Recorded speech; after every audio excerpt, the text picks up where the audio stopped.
Wait, am I neutral? What's going on, YouTube? Tom here, finally leaving work. So, once again, I wanted to talk about Ford. But this time, not about what Ford's killing, but what Ford's about to bring out for possibly 2019, possibly 2020. Of course, it's the GT500. Now, once again, for those who are new to this channel and are seeing this video for the first time, I guess you can call me somewhat of a Mustang fanboy. I drive one. But, of course, when I bought this car, I bought a manual.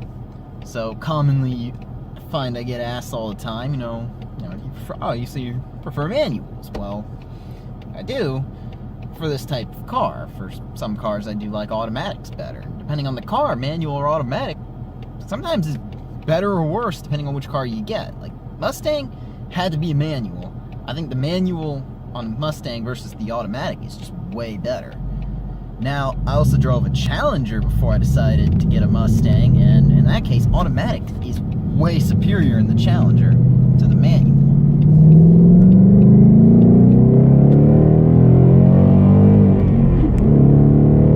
As I drive this car, it's like, man, I can't wait to get out of this office. And I just like driving this car fast. Combination of both. So, the GT500, some of you all might know, has been spied with the manual in testing. And this is sort of this big confirmation of, yes, it's going to get a manual. Everybody knows this, and I'm thinking, well, that wasn't a big shock to me. The Shelby has literally always been a manual-only car since day one in 1965. So, the newest Shelby being manual does not surprise me one bit. Now, there's been all these rumors of it's going to get an automatic, it's going to get a beefed up version of the 10-speed, it's going to get a dual clutch. Of course, none of these have been true because there's simply never been any actual cars spied, just simply leaked documents. And in my opinion, leaked documents only tell some of the story. They might not even be officially this car's getting that transmission. So, the big thing I wanted to talk about is, realistically, should that car be a manual or automatic? Or, in my opinion, should be both. Now, should it be a manual? Arguably, yes. Manuals are fun to drive. Hence, with this car, why I bought a manual, my 5.0. And that's simply put, I didn't care about being the fastest possible person on the road. That's fine. I understand. It's a Mustang. It's not the fastest car in the world to start with. People have pointed out, oh, such and such car did a better lap time around the Nürburgring Ring, which is somewhere in, name a place, one of those foreign, faraway lands where they drink beer and eat schnitzel every meal. Yes, I know it's in Germany, before anyone says anything. But it's like, fine, there's cars that are going to be faster. Now, I'm not worried about that, just because, like, I'm not looking to go race this car all the time. I'm looking for something I can drive to work and have some fun in on the weekends. That's what I really wanted. So that's what my decision was in getting a 5.0 with a manual. Figured I'll have more fun driving a manual than I would an automatic. And, of course, on top of that, everyone judges you if you get a Mustang with an automatic.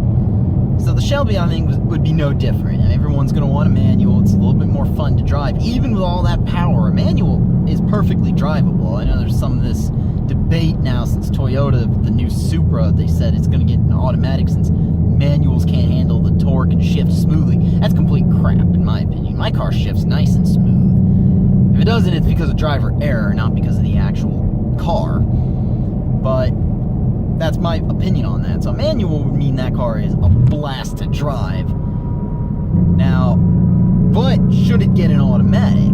And arguably, yes it should, because guess what's faster nowadays?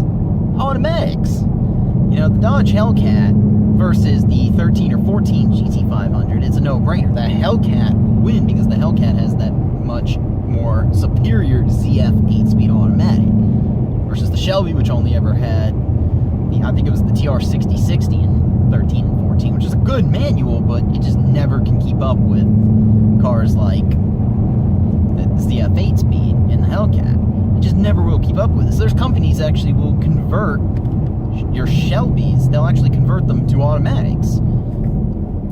Sole purpose is making it faster.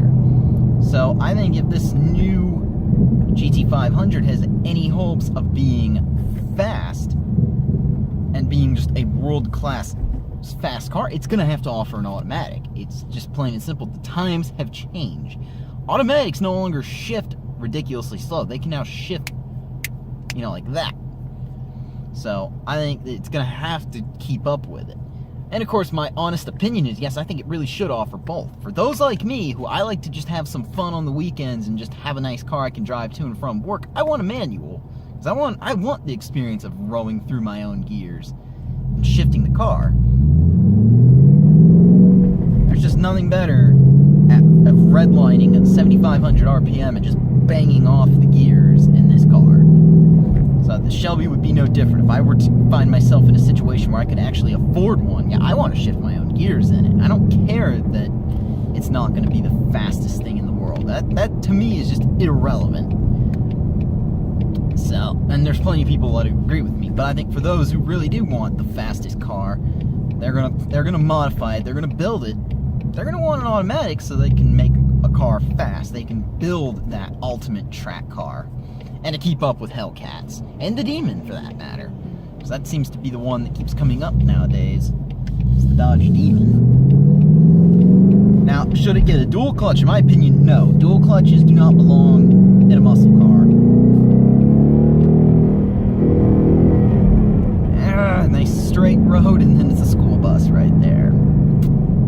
Crap. All this future generation of car guys and car girls, possibly engineers, whatever else the children are nowadays. Yep, gotta love these roads, and then people take forever to get back up to speed. It's like they see me coming sometimes when they want to slow down in front of me. But yeah, to me, a dual clutch does not belong in an American muscle car.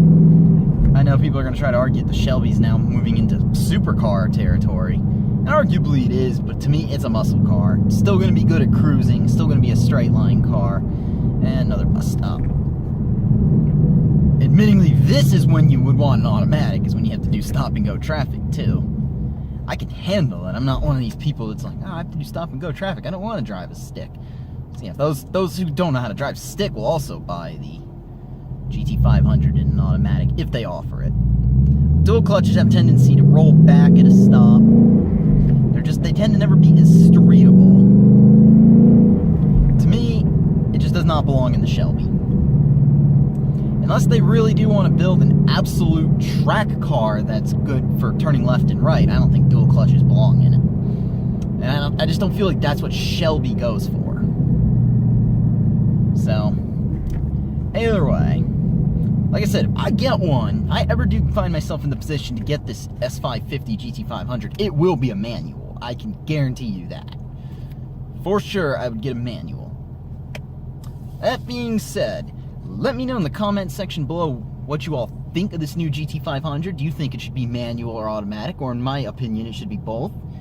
Let me know what your thoughts on all these different transmission options are. If you like this video, go ahead and leave a thumbs up. If you're stopping in for the first time, go ahead and subscribe. We'll be making some more content with this 5.0 Mustang in the meantime. Take care, have a good day.